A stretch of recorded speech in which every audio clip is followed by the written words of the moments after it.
Пайғамбарымыз саллаллаху алейхи мынандай бір хадисінде хижама туралы өздеріңіз білесіздер. Ал хижамату алар риқи амсал дейді.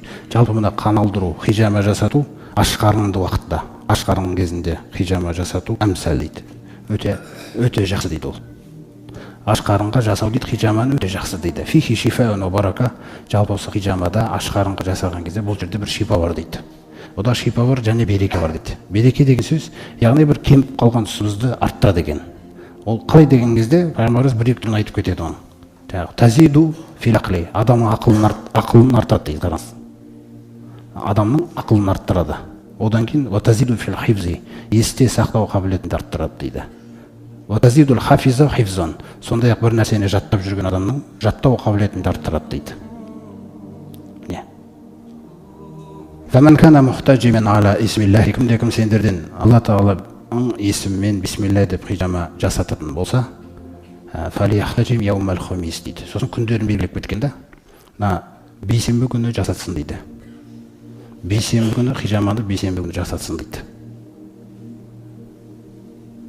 Уачтанибу дейді сосын. Яумал жумғати ва яумал сабти ва яумал ахад. Жұма күні, сенбі күні, жексенбі күні аулақ болыңдар дейді хижамадан. О күндерді жаңа хадисте айтып кеткен пайғамбар ұқсасын. Осы күндерде аулақ болыңдар дейді. Сосын айтады, уахтажиму яумал иснайни ва суласа.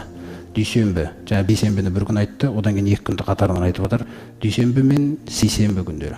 Осы күндері хижаманы жасатыңдар дейді. Дүйсенбі мен сейсенбі күнін атаған кезде пайғамбар ұқсасын мына нәрсені атайтын аяттағы Аюб алейхиссаламмен байланысты болғанын айтып отыр бұл хадисті. Фаиннахул яуму аллази сарафаллаху ан Аюба фихил бала.